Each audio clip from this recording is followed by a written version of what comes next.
Hey, it's the day before Halloween, and of course, we still have a ton of stuff that needs to be done. So right now, today, I'm configuring all of the technical stuff. The real fun stuff I've already done. So now I am configuring where my projections are going to be, how much light needs to be around there, what light needs to go away, and where I do need to highlight for safety issues. But right now, if I have too strong a light, it's going to ruin the whole projector effect. So I have decided I needed to make something for that. And in searching and searching and searching, I remembered something that one of my friends posted, and it is the electric candle. The electric candle, you might ask? Yes, the electric candle. They are done with little battery-operated tea lights and, of all things, toilet rolls, paper towel rolls, paint, and hot glue. No, say it isn't true. It's true. I'm telling you the truth. Today we are going to make a battery-operated tea candle. Yes, we are. And these are the things that you need. So, of course, to make a tea candle, you need an electrified tea light. These are all LEDs, and I got them from 2 different places. This here I got for $2 a package at Dollar General. And then these I got at Home Depot, I think. It's very possible that I may have gotten them at Hobby Lobby, but I can't be sure. You'll need paint. You will need tons, well, not tons, but you'll need different size tubes. You'll need hot glue, and I have several types. I have the regular hot glue, and I have glow-in-the-dark hot glue, which I don't think I'm going to use for this because I don't want to take away from the light itself. You'll need a hot glue gun. You will need scissors. I have scissors. You will need paintbrushes. You will need cardboard, flat cardboard stock for the bottoms and tops. And then I decided, because these are going to be outside, it's going to be possibly windy, there is a storm due, you will need something for weight.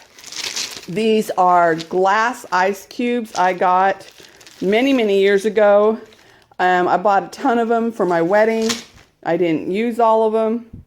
And, I bought that the last century. Anyway, yes, I've been married over a century. Well, not really. But anyway, so that's what you're going to need. Okay, so these have so many applications. I'm just so excited. So I'm going to use these for Halloween, but I'm also going to use them for Christmas. And because they're safe, there's no heat, I'm going to put them in my trailer. So above a fireplace that I'm going to be installing. So it'll be awesome. Today we're going to make 3 different kinds. We have the short. This one came from just a regular toilet paper roll. This is from a paper towel roll. Access to it from the top. And then a more traditional, thicker pillar candle where it just sits inside. This comes from flat stock, and I'll go over how to do that too. But it has that traditional melted down look and layers and layers and layers of drippy wax, which is awesome. So let's get started. All right, so seeing how I don't have a how-to list on how to do this, I'm going to work on one and see how exactly I want to put it together and then do the rest. So I'm going to do the small one first. I'm going to make sure it's nice and round. See how that fits. That fits pretty good. And I'm going to cut, I think for this one, I'm going to cut top and bottom because I have to be able to turn these off. And that's on the bottom. So if it's in here, I could reach it on this one. but I want to have it attached to a base, so that would be kind of hard when the base is closed, right? And then I'll just cut this out. There we go. And then I will take this. I'm going to cut this a little bit bigger, so I'm going to give me some space to do that. This will be the top.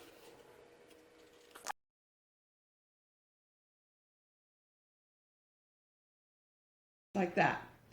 And that will sit right on top. Now, to figure out the center point and cut a hole big enough for my flame to go through. Okay, so I'm just going to go pretty much in the center and cut a hole. There we go. So this will fit into this. Let me hot glue that. That will fit in there like that. Now I think what I'll do is just go ahead and trim some more. So that will sit in there like that. Now to the bottom, I want to add a weight to give it something to hold on to, and I think I'll add 2 of these to it. One, like so. I'll just glue one on top of the other, and hopefully this will work. And there we go. I'll glue this on the, that's right, this is going to come off, so I'll glue the bottom down. There we go. It has some weight to it. This can come off right here, and I can turn it on and then put it inside. So that's the basic body. Now I need to do some dribbles down the side, and let's see how I'm going to do that. Letting it fall and then pulling it up.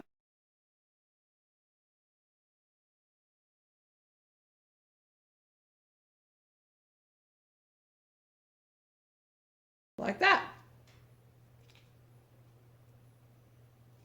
I'm going to let those cool down. There you go, without the paint. So now we're going to construct the bodies. Here's the toilet paper roll, paper towel, and flat stock to do the big one. So this toilet paper roll, I'm going to have it going down in the center, just like the other. I have plenty of the top loaded ones like this. I want more of the melty. In fact, I think I might even do this one melty because I don't have a toilet paper roll one that's melty. So we're going to do that too. So all these are going to be melty. We're not doing the tops. I've shown you how to do the tops on the other ones. You get some sort of bottle or whatever that is the size that you want it to go, and make sure that your cardboard goes around. This cardboard I'm using is from Cereal. It's a Cereal cardboard. I'm going to leave this on the inside, and I am just going to roll this around. You want the seam so that it has room to attach itself. Oop. Okay, so now I'm just going to put some hot glue down.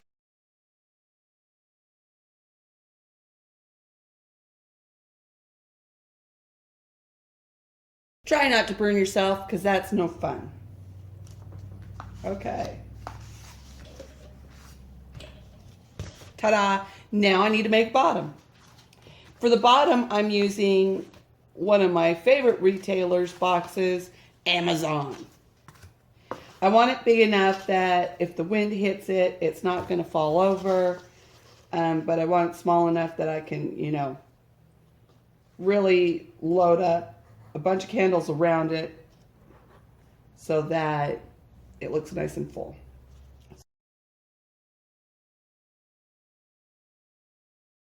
Now I'm marking it just basically as a reference to put the weights down. And what I'm using for weights, again, is my glass ice cubes.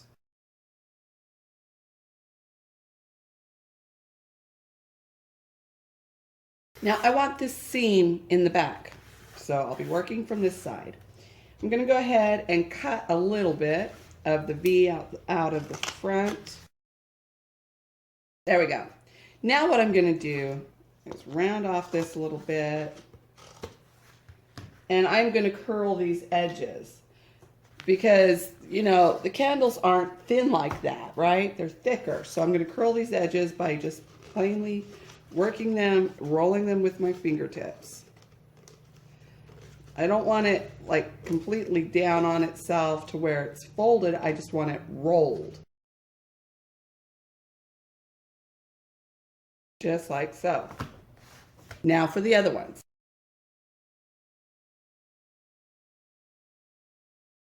One thing I forgot to do on this one, which I'll need to do, is I'm going to need a support for the candle to sit on. And in order to do that, I'm going to need to do a circle. Let's do one that's a little shyer. There we go.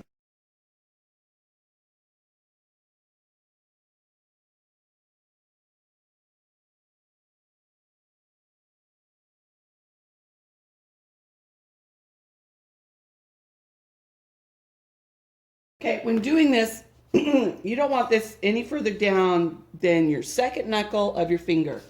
I know that's not, you know, an accurate measurement, but that's about 1.5 inches, okay?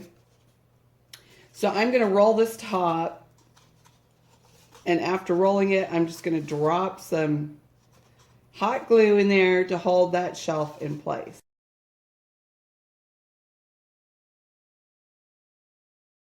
And you do go through the hot glue, so have a good stash. This one, I'm just going to do 2 of the glass ice cubes stacked on top of each other.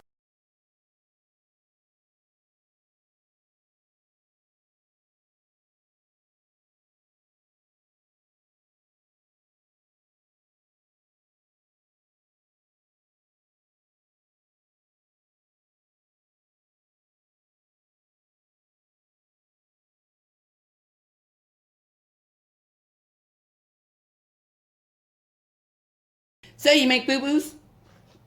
That's fine. Just fix it. That's all. Doesn't take much.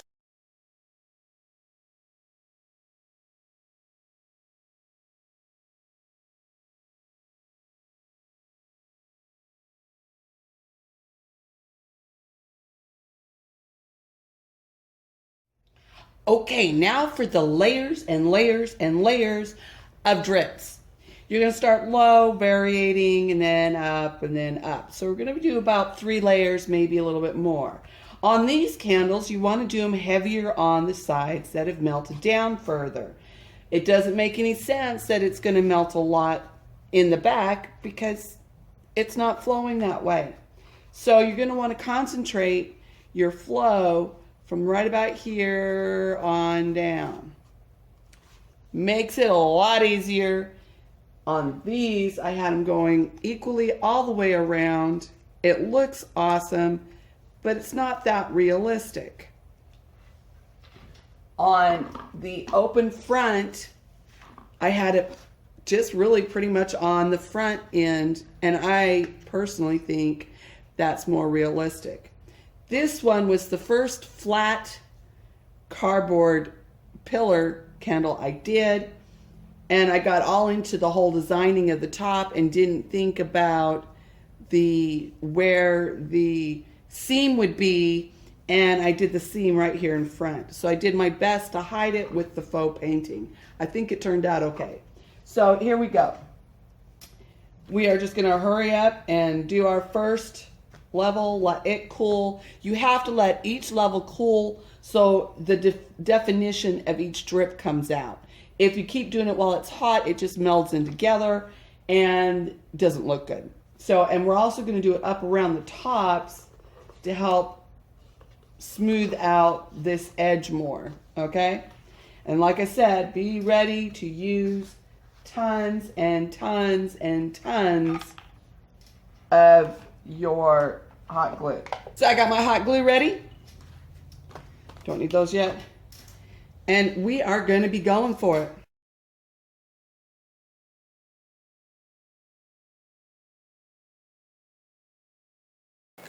You'll see me start to use both my hands, mainly because my hands don't like to work.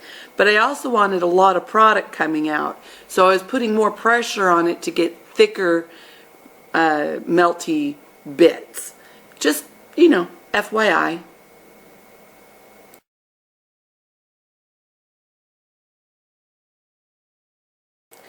Also, I went through about 150 of these mini glue sticks. All right, this didn't just come out of nowhere. This is my painting Lazy Susan, or whatever you want to call it. I'm having problems with my hands, which is why I'm using both hands to feed the glue. And this is getting too low for me. So I'm going to go ahead and lift it up with the Lazy Susan, which will allow me to get it around easier and get some of my definition in. So I put a thin drips first, went around the rim, and now I'm putting in my second layer, which is going to be thicker and not as far down.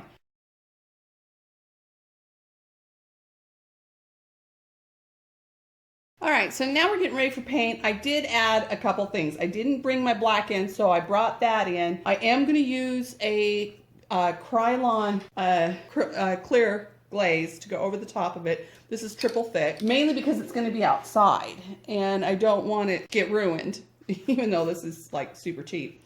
And I did go in and get one of my metallic colors. This is an antique copper. This is going to be an off-white, agey looking thing. Started on that.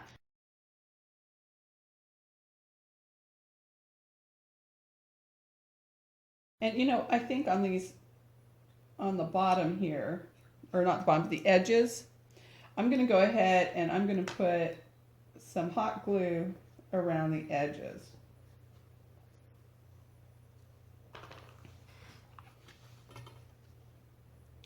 So it will kind of, hopefully, I'm hoping for the illusion of the wax buildup just before it goes over the edge.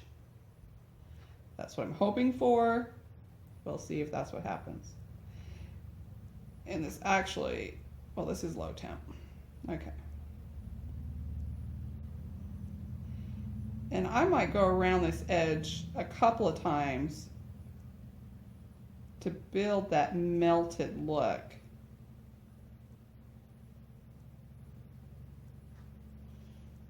Because, I mean, how many candles have you seen that is melting, that the top is flat? You haven't. It doesn't work that way. So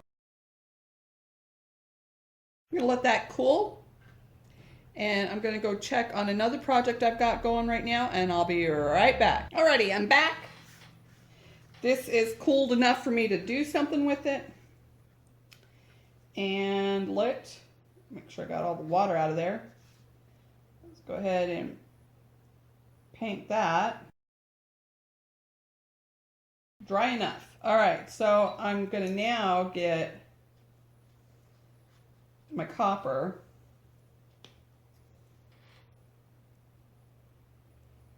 Put it over on a little side there. And I want to dry brush this. I don't think I'll use this one. I'm going to use this. This is what I've used to make other stuff. I just need a little.